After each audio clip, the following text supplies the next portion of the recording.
This is a story about a young man born in the Depression, a story about a generation which could not have known what the world would call upon them to defend everything good against raw evil.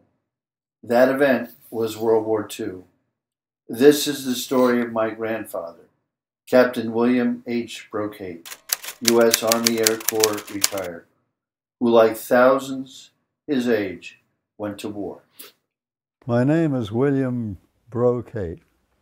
I was born in 1920. I lived in a part of Manhattan known as Inwood, which is the northern tip of Manhattan Island. The historical monuments of old New York were all around me, so I guess I developed an historical perspective of things due to my environment. Of course, little did I know that history had a few surprises for me. Well, thank you. That's all for now, enemies, but there'll be more to sing tomorrow night. Until then, this is Orphan Ann, your number one enemy, reminding you GIs always to be good. Goodbye now. Tokyo Rose would harass us on the radio.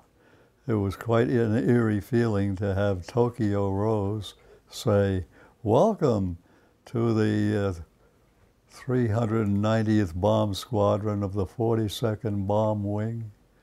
We look forward to meeting you in this battlefields of the Solomon Islands. Don't you wish you were home?" My first exposure to real danger occurred on a date which I can't read. I'm looking at my logbook now. And the mission was to sink a Japanese light cruiser, which was in a place called Vella La Vella. And it was circling, not helplessly, but obviously had some damage inflicted by either our submarines or our PT boats. And it had to be put out of action because it was filled with Japanese troops, as well as the heavy armament on a Japanese cruiser. So we were elected to do skip bombing, which is a technique of taking a demolition bomb, usually a 250-pound demolition bomb. We had 6 or 8 of them, I believe, in the bomb bay, and dropping them in the water on the approach to the target, hoping that the airspeed, full throttle, would be enough to cause the bomb to skip across the water rather than sink. And we had to be close enough to the target so that the 250-pound bomb would skip into the target. Well, this takes a bit of pretty fine aviation. And I was flying co-pilot at that time. And the pilot had less flying time than I did. And he messed up the whole approach. The bombs would not release because somebody forgot to hit a switch of some sort. I remember leaving the site of that sinking with a heavy heart because we were roughly 8 or 9 B-25s on that mission. I would say 50% of them never made the run to the target. The B-25 that hit the target, causing the light cruiser, hit it in the ammunition dump or bay area, and the whole thing went up in a huge explosion. And there were people in the water from the cruiser.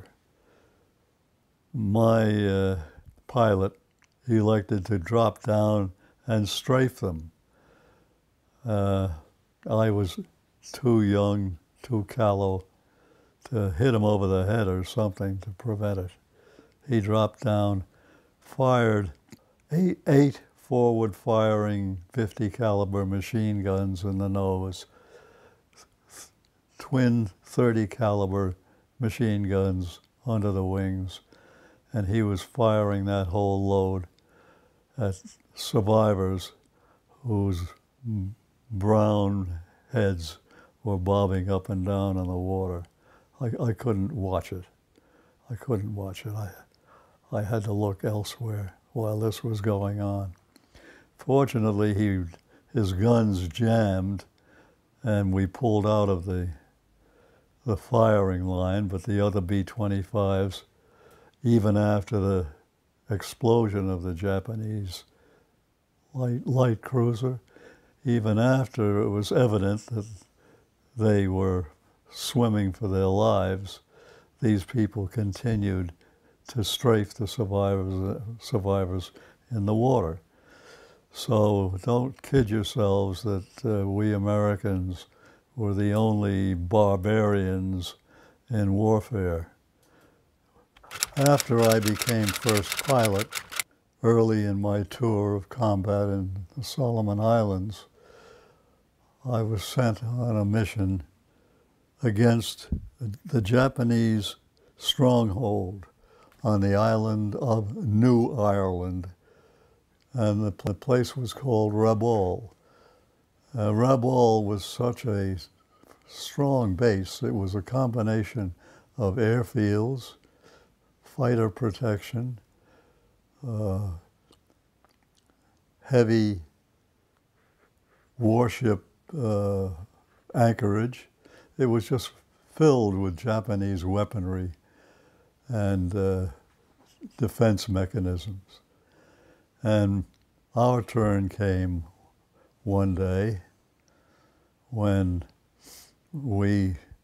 flight of a half a dozen B-25s from the Solomons were sent to neutralize the remaining defenses and in the harbor facilities of Rabaul, together with a larger flight of B-25s from the B-25 base in New Guinea. Well, our mission was low level, to put out of commission the anti-aircraft facilities which were located adjacent to the runways. And I had a wingman. The wingman was a member of the four pilots who comprised the population of our hut. And this man was a Californian and a sportsman and a meticulous dresser. On rest leave, he was resplendent in his full uniform.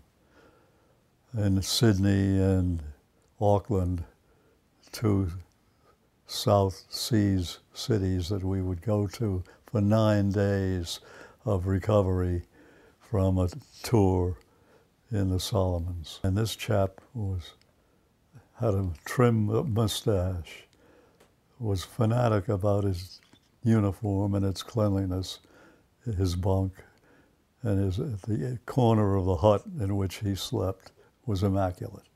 I can't say the same for mine. And so I knew him casually. We were not friends. We were acquaintances. But when I last saw him, his B-25 was flying on my wing, and it was hit by ground fire over the target of Rabaul. And I still see that B-25 doing a steep turn and bank away from the formation and headed straight down into the jungle. We were flying at about 200 to 300 feet, somewhere in there. So the possibility of survival was nil. But I saw him go away to his death. And I still carry that image